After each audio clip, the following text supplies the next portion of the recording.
Nosy Nancy's is a true crime podcast that deals with real-life situations. If you are sensitive to any of the trigger words, this is not the podcast for you.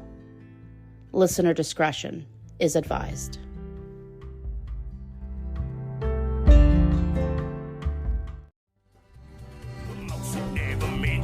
Position I'm in, somewhere between the sand and again and again. Well, I'm just pretending that it's all just a dream, a little condescending to believing in it. I'm getting the notion that I'm going all in. Hey all you nosies, I'm Alequah. And I'm Jasmine, and welcome to Nosy Nancy's episode 12. Yeah, this is the last episode before the last episode. It's the second to last episode. I guess that's the right way to say that, yeah. The second to last? The second to last. And then we're gonna reconvene. I think we're gonna take, like a month break? Yeah. Gonna have some, share some laughs, have some time. We're gonna evolve into better people. Exactly. We're gonna evolve into lizard people. Well, I've already done that, so I need to know what my next step is. That's just called eczema, Jasmine. I'm actually kind of excited because I think season 2 is gonna be pretty cool, and I'm hoping to get the Patreon going during that break that we're gonna have. Oh, that's a good idea. Yeah, it'll be like a little cute, like little special club, you know? How cute. Yeah, and the people who don't pay us, you don't get jack shit. That's how that works. Sorry. Sorry for your loss. Yeah. No, I'm just kidding. Oh my God. Us. Yeah. I'm like, how am I offended? Yeah. Did you hear about the guy who voiced Dale Gribble? Did you hear that he died? Yeah, what the fuck is up with that? Dale Gribble he was definitely one of my cartoon crushes, for sure. Yeah, mine too. I mean, I love Trent from Daria, but like Dale Gribble, Nancy doesn't know what she has. She doesn't. The original dad bod. I mean, come on. Get with it. Super intelligent. Right? Yeah. Like probably more smarter than all of his peers because he knows really knew the truth. Yeah, he knew the truth. He was a truth seeker. He always thought outside the box. Always came prepared with pocket sand. Yeah. You want that. Yeah, you want that in a man. You want somebody who can provide you with protection and innovation. Great father. He was such a good father that he even fathered somebody else's kid and never even questioned it. That's a real man right there. Exactly. Never questioned it. How are they going to replace him? They were even talking about like a King of the Hill revival. So Brittany Murphy's gone. Yeah. And now Dale Gribble's gone. So who the fuck's going to be next? Look, if 2023 takes Stephen Root, I'm out of here. I'm grabbing my wig. I'm grabbing my wooden legs. I'm grabbing my false teeth. And I'm out of here. I'm leaving this fucking planet. I cannot take it. Well, he needs to work on his Dale Gribble because I guess he's going to have to be doubling up. You know what? That's just how Dale Gribble would have wanted it. Maybe Dale smoked so many cigarettes that he got throat cancer, and then his voice changed. Oh yeah. That would be a good. Yeah, that's a great plot. And if they do that, they owe me money because it's been recorded. Yeah, my idea. You're all witnesses. So I went to the Mutiny Markets magazine release party. How was it? Hot. Literally. Like, it was hot. I've always contemplated getting a boob job and getting implants just to make them like kind of like more No, more perky, right? But I don't know how anybody in this fucking state can have implants in their bodies and them not be terrified that they're just gonna melt Dude, my walking boobs out are out. like solidly always covered in sweat. Yeah, boob sweat. We Oh should my bottle God. that up. Let's bottle that up and sell it on our Bottle it up and Patreon. sell it. It's a good band name, too. Jasmine and the boob sweats. I love it. I went with my friend Dakota, who's obnoxiously tall. She's 6'3". She's also obnoxiously hot, and I cannot stand it. But also, she drives this massive lime green Tacoma. Okay, a Damn. lime. I know, a lime green Tacoma, and she's like, it's a terrible driver. Okay. And she was like, okay, well, I'll come down because she lives in San Antonio. So she's like, okay, I'll come down if you drive my truck. And I'm like, are you joking? I can't even like reach, I can't even see over the steering wheel.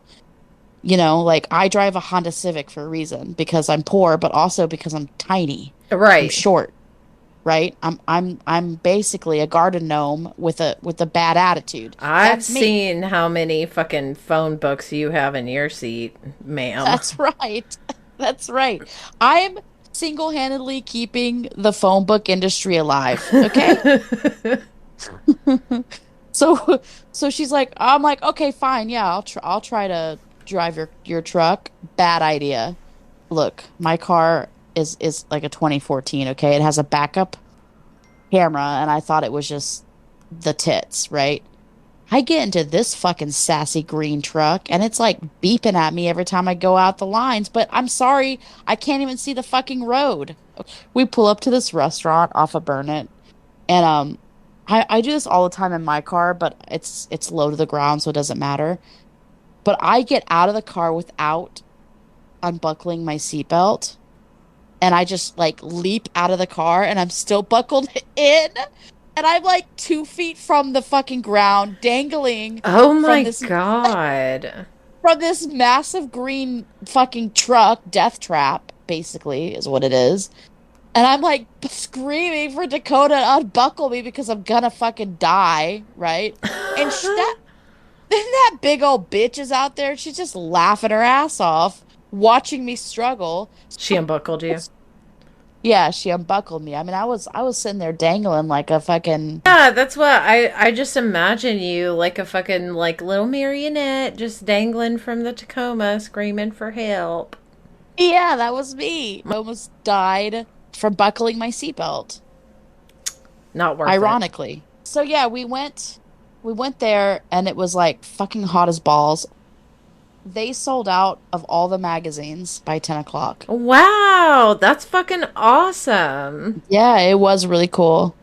So if you're listening to this podcast from the advert that we had in the magazine, thanks. Thanks for buying and listening. Yeah, thanks for supporting our friend Courtney. Well, this is not going to be a very long episode because as we're winding down, there's just not a lot of information on these guys. Well, we All can right. jump on in. So, Christopher Hayes Clark was known better as Chris Clark to his friends and family. A lot of people have been pointing this out. There's a lot of these guys in Austin, their names have had John in them, like Jonathan Honey, Jason John. John. Is it John Christopher Hayes Clark? It is, yeah. John Yeah. Christopher Hayes Clark. Yeah, so you got Jason John, you got Jonathan Honey, you got John Christopher Hayes Clark. There's just a bunch of Johns. Yeah. Chris Clark, he was 30 years old when he was pulled from Lady Bird Lake on April the 15th of this year. He was found near the 2700 block of Canterbury Street at about like 1:20 p.m. And he was found near the Longhorn Dam, which is just a few blocks away from Rainy Street. So he was pronounced dead at the scene, and whenever they were doing the investigation, it was mentioned that the body was already like decomposed quite a bit.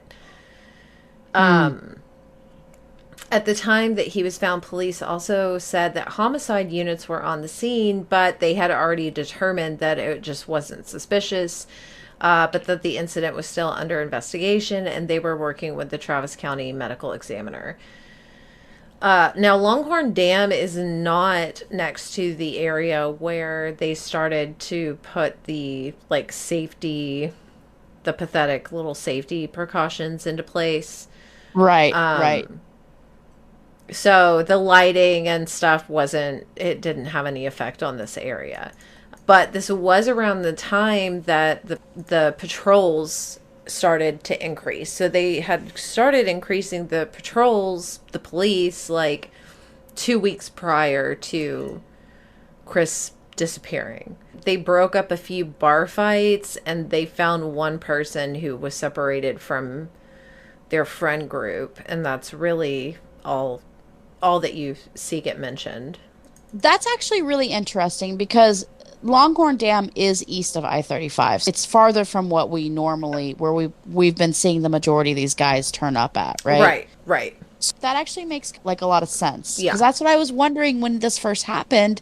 I was like, this guy doesn't really match the MO as far as like the other guys. But if there was an increase of patrol in the area, they would have to like kind of move farther out of their norm. Yeah, to successfully have another victim. Yeah, exactly.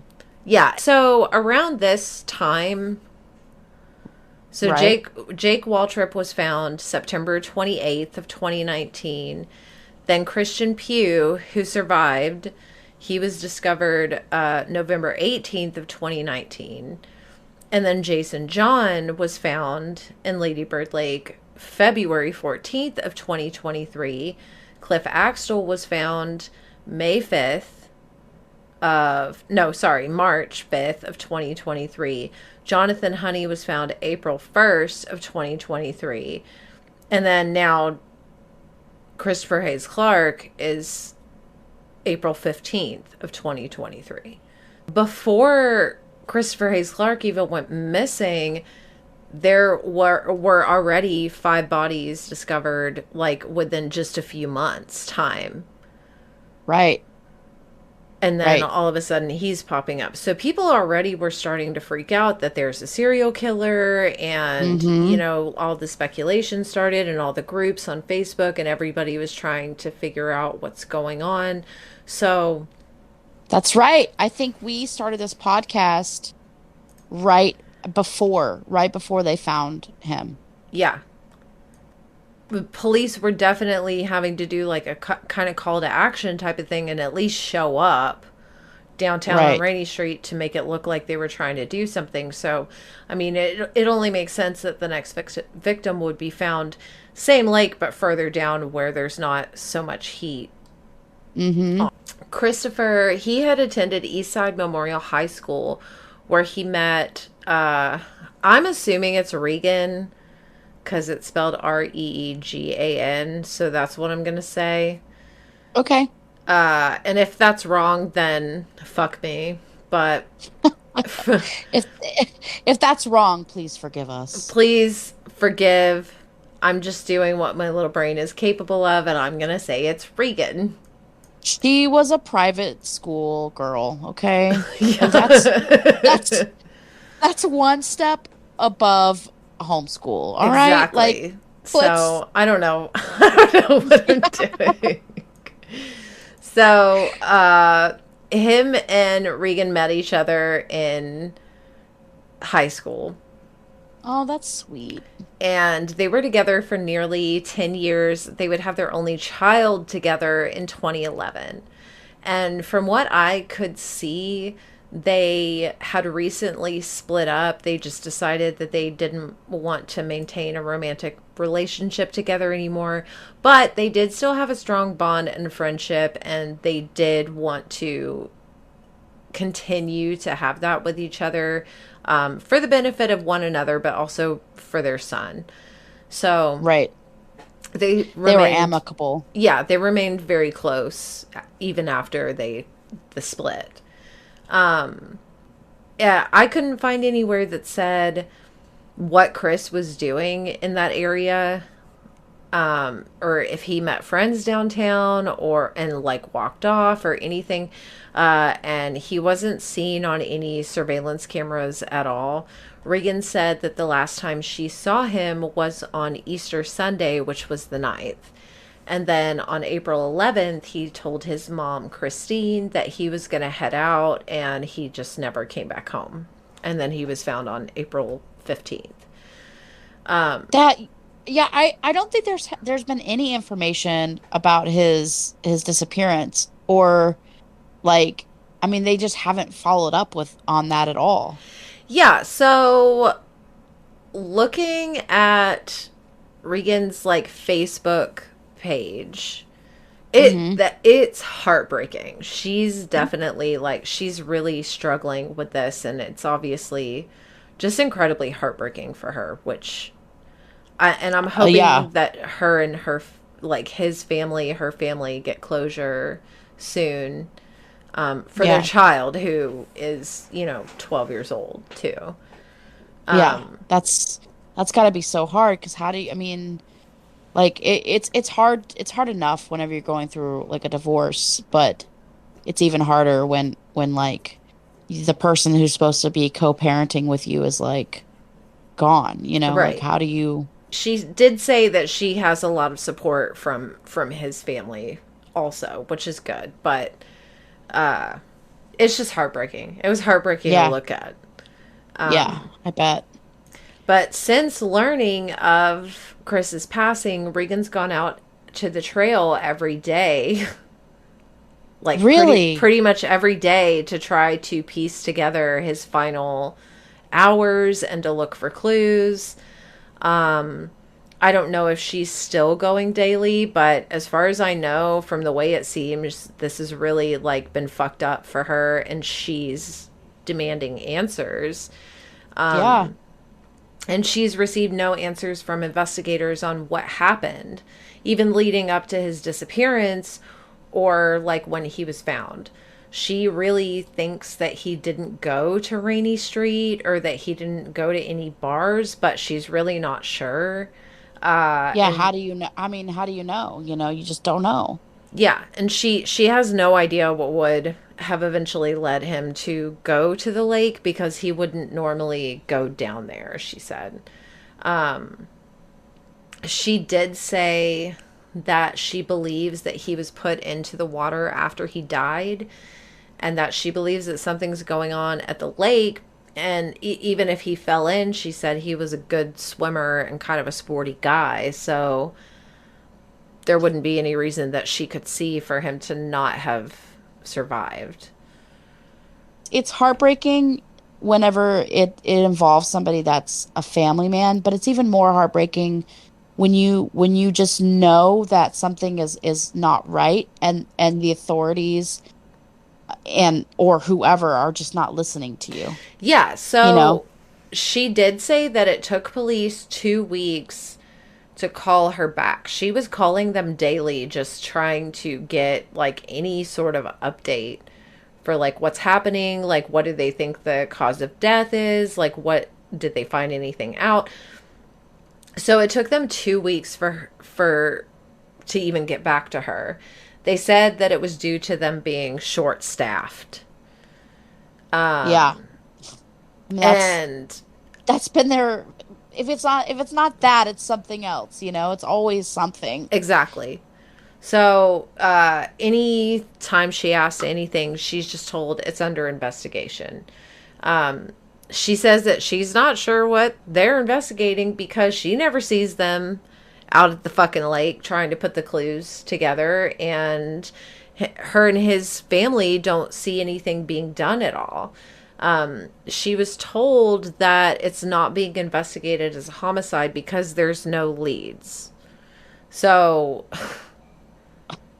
I This mean, I is guess why, because the person didn't like leave their fucking name. yeah, no homicide ever has leads at first. Like, that's the whole point. Like, that's why you have to have an investigator. You Yeah, have to investigate. Like, what the fuck? catch a fucking episode of like the first 48, you Yeah, know. bro. You have to go out and Jeez. fucking ask questions and try to find people who have seen something. So several of the articles that I read actually did reach out to both APD and the Travis County Medical Examiner. And they either received absolutely no response from both in relation to the death of Christopher Clark, or they were told, like, from the Travis County Medical Examiner that it's going to take 120 days to receive the findings, and that's after the investigation is closed. So as of right now, it's still being open and investigated, but there's nothing But nobody's doing it. nothing happening, and evidently they're going to drag their feet for 120 extra days. Man, good for her to be out there looking. And I wish that I wasn't so lazy and it wasn't so hot because I would help her too. But Exactly. I mean, this is why we're doing this podcast. So that we can bring awareness to these people's families Yeah. because she needs help. They did do interviews as well with some of the other missing people's family members and stuff. And even Jason John's brother said that like 4 witnesses had come forward and said that they didn't see a whole lot, but they did see like something. And Jason John's brother said that the police didn't even interview them. Are you kidding? Yeah. So like what are you doing? And that's just another reason that like water deaths are so fucking like, if you want to get away with murder, just drop them in the water. If they're found in the No. water, it's too difficult. So, Yeah. That's how it's always been. And I think organized crime, the mob, like they've been doing that for years, you exactly. know? I think a lot of these are like in the case with Josh Schroeder, where like I think I think they get jumped. They get jumped and they're caught off guard. And I think Hmm. they're just pushed in. But I don't remember which episode it was, but there was a forensics expert that said that it doesn't matter how the person gets in the water if it was from an outside source, that's murder. There's so many things about these cases that are incredibly similar. Yeah, there really are. I mean, I just think it's really interesting how this is all kind of like it's all kind of like fitting together. And I know that we're not detectives and obviously I can't do as much research as I'd like to because I just don't have time. If we're able to connect all these similarities to these cases that are across the fucking United States, like why is it so hard for the FBI to get involved in this? They're refusing to see it as anything other than just accidental or undetermined drownings. Because Kevin Gannon and his team have tried to get the FBI involved so many times to be like to just even like consider looking at this as if it could possibly be all connected. And they just refuse. They refuse to do it. Yeah, I don't know what has to be done to have this looked at in a different light, because it's not like how many how many fucking people really just like walk into the fucking water like that. Yeah, no. Especially ex like especially during the colder months. You know what I mean? Like drownings usually happen, because a child isn't being supervised or because there was an accident during a swimming activity. Right. Like you don't like drowning, walking home from a bar, going the opposite direction of where your house is, and then just falling into the lake doesn't make sense. It just doesn't. Or like Tommy Booth, where you're at a bar and there's a tiny creek in the back and you're missing for fucking 21 days or however many days it was. I don't remember, 13 days, and then all of a sudden you're in the shallow creek. How is that Exactly. how Like, how is that not screaming that there's something foul else play? going on? Yeah, exactly. It doesn't add up. It's really disheartening. that nobody is taking these cases seriously. And it's not just on a federal level, it's locally too, obviously. I mean, Yeah. there it's all the same. All the same. The police forces in all these counties and all these states and all these cities, it's all the same. They don't believe that there's anything nefarious going on, but like how do you how do you just like continue to be like, "Oh yeah, well the same thing's happening in Chicago." But that's just they're just all drunk. And like Yeah. it's so funny too because people who haven't really looked into this other than just like hearing what's on the news, they're all like, "Oh, well, I could see how people can just walk into the water and drown." I'm like, "Okay, but in other states at the same time, like in the same kind of circumstances, in the same months, Right. Like, nearly the same days?" who the fuck would think that that is normal? Yeah, it's bizarre to me. But that's why we're here. We're trying to put it together so people can at least question it, right? I Yeah. mean, because it screams something bizarre, man. I mean, Okay, so my guy is named Peter Salvino, and he is from Chicago.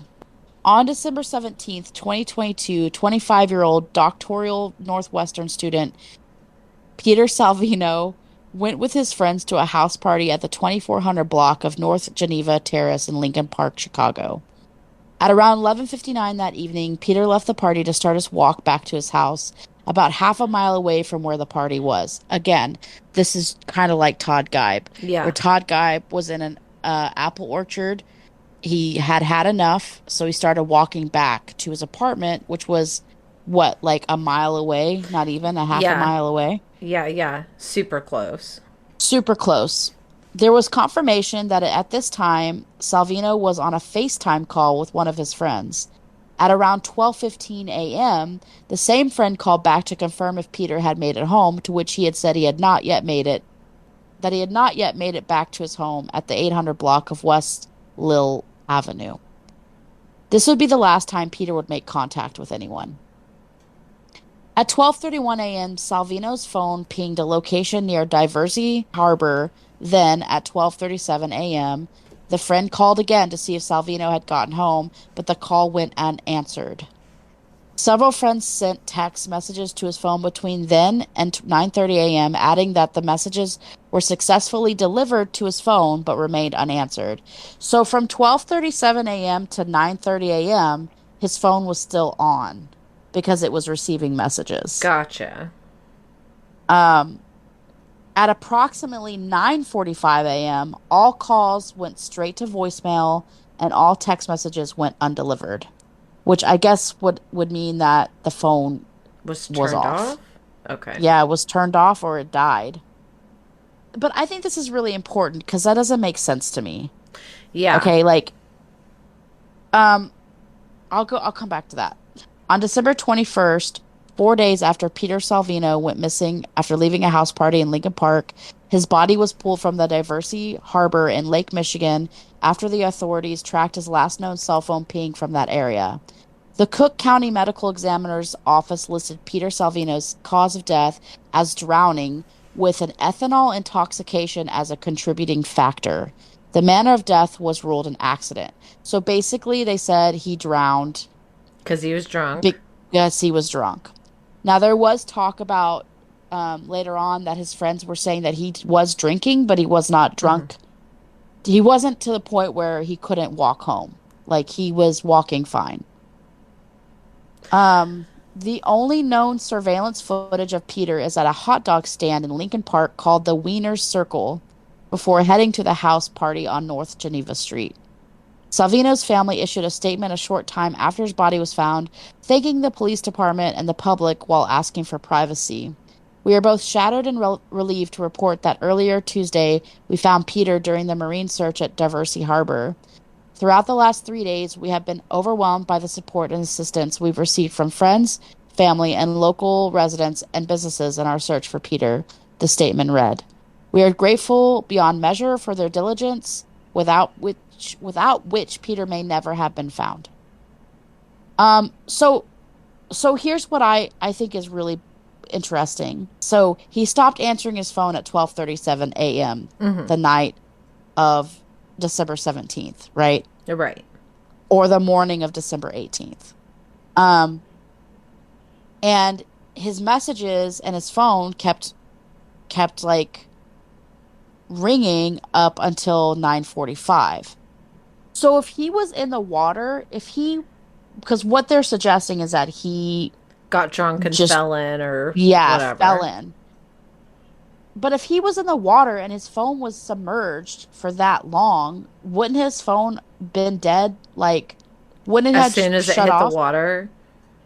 Yeah, or like, I mean, because there are some phones that are like water resistant, but not up to like, I couldn't imagine it be water resistant for like more than an hour. Yeah, I mean, and I don't think that that's something that you can like fucking like have your phone on you while you're swimming.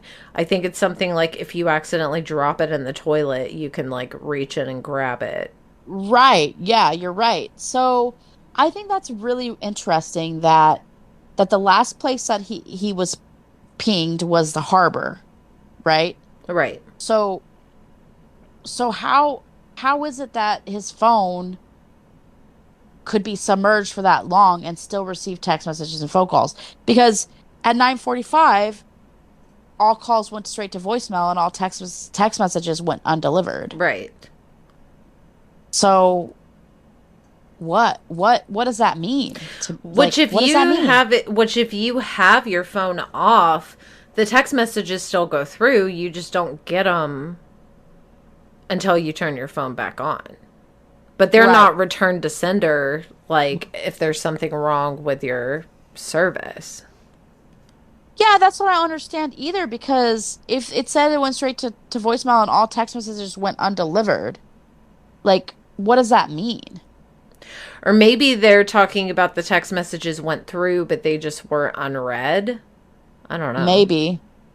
Maybe, but that still doesn't account for the phone calls going straight to voice message after the voicemail. Like it should have if they were like calling and texting him Hmm. enough that his phone just died because it lost battery, then I would assume that means that it wasn't underwater. Right.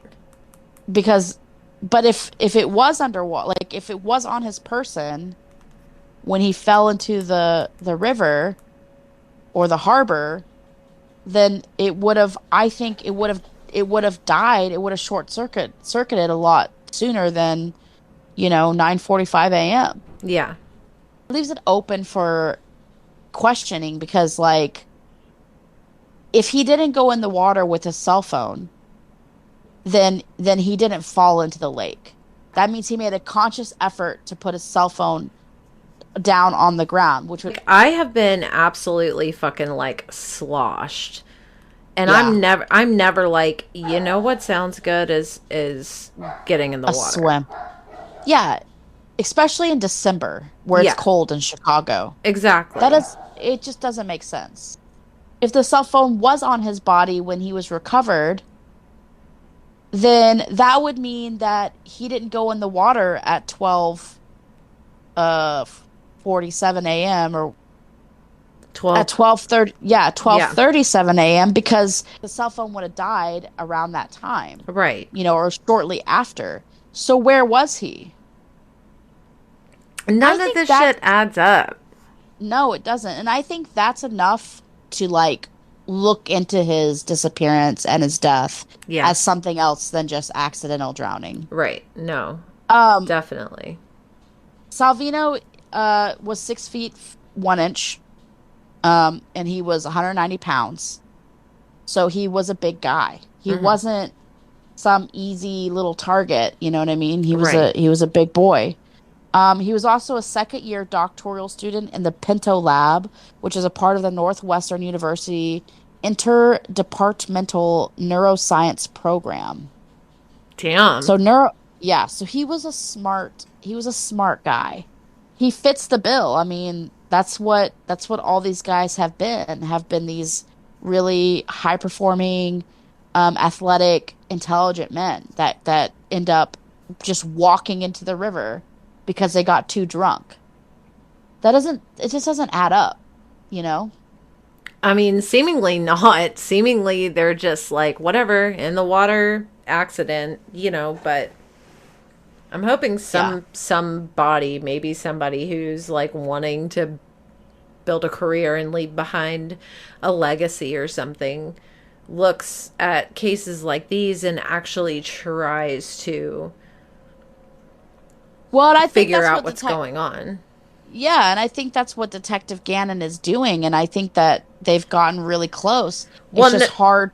yeah, Oh, Gannon, but I'm talking about specifically somebody on the police force or something, yeah. because they're not taking things seriously. There's a retired detective in Chicago, and I mentioned him, I believe, in one of the cases that we went through, one of the episodes. We've done so many now. I'm just like, who was it? I know, 12. Yeah, I think it was with Dakota James.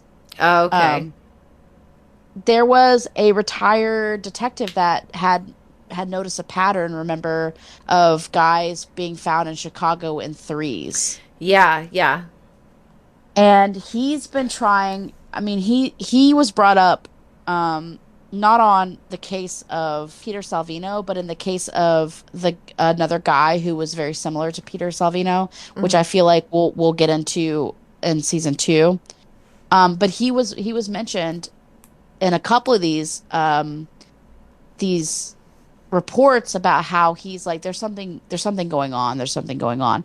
So there are people who are aware of it, but it's just getting the local department or the local police department to like Pay to attention dot to it and take yeah, it seriously. and to take it seriously and to award these cases the manpower to even do a deeper dive on it. I Right. think that's a lot of the issue here too. Unfortunately, that's all I have on Peter Salvino. Unfortunately, this is just not a very long episode, but that's okay. Oh my God, I cannot believe I'm so dumb. I cannot believe that I forgot to do the missing persons last week. And I didn't even think about it either. Yeah, I looked at the Um, time and I was like, 40 minutes for the last episode, like 40 something minutes. I'm like, damn, I thought we had a little more than that, but you're like, dang, that was quick. guess So I'm not. gonna I'm gonna do two missing people today. So we'll do one from last week, and then we'll do one from this week. Okay. So, um, so last week's missing person was a guy named Evan Rome. His nickname is Christian. He was 5'7". He's about 135 pounds to 147 pounds. His hair is dirty blonde, with balding on top. He was born February 7th, 1998. He's 25 years old. He does suffer from schizophrenia and Asperger's syndrome. He was last seen near Connolly Street, Austin, Texas. Family has been trying to locate him. They've been working with the local police department and the hospitals. If you do see him or if he sounds familiar, please contact 303 And then this week's missing person is a uh, is a minor. Her name is Kylie Richardson. She's been missing since June 13th, 2023. She's missing from Austin. Her date of birth is December 24th, 2005. She's 17 years old. She's white. She's got brown hair, brown eyes. She's 5'3" and 140 pounds. Um, Kaylee was last seen on June 13th, 2023. She might go by the name Kylie Ketchum or Ketchum. And so if you do see her, if you can please contact the Austin Police Department. Well, hopefully we can get some eyes on the streets Yeah, there's with been this so missing many people. missing There people. really has been. I feel like I see them all the time. Um, if you do like our podcast, you can go ahead and follow us um on Instagram. It's Nosy Nancy's.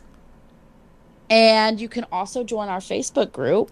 It's Nosy Nancy's podcast. You do have to request to be in, but we'll let you in. No, don't Yep. worry. Yeah. You can also find us on TikTok. It's Nosy Nancy's podcast. Yeah, and I don't know if we're gonna be able to do a listener stories episode this season. I think we might just end it with next week's episode. But if you do want to get a hold of us, you can contact us. You can contact us at nosynancies@gmail.com. And yeah, we'll write you back. We love pen pals. We do. We'll read it and respond to it. Yeah. Um, so next week I'm gonna be doing the case of Noah Enos. Oh, Yes. okay. Yes. And I think we're gonna talk about the unidentified people, right? Yeah, so I am gonna at least briefly touch on Moga Dagale, I think is the correct way to say his name. But Yeah. I'm not sure how much information is going to be posted because he was just found like 2 months ago, not even Hmm. 2 months ago. So I don't know if there's going to be a lot of stuff, Yeah, information on him yet. they probably haven't even released his autopsy or his toxicology. If they did a tox report, I don't even know if they've ever even released it, to be I honest. I doubt it. Especially if it takes 120 days to get anything Yeah, after. right. But Exactly. I'll figure out something. You know, he deserves that. His family deserves that. Yeah, So, absolutely. We look forward to next episode. So stay tuned. Season finale. ciao. C'est la vie, ma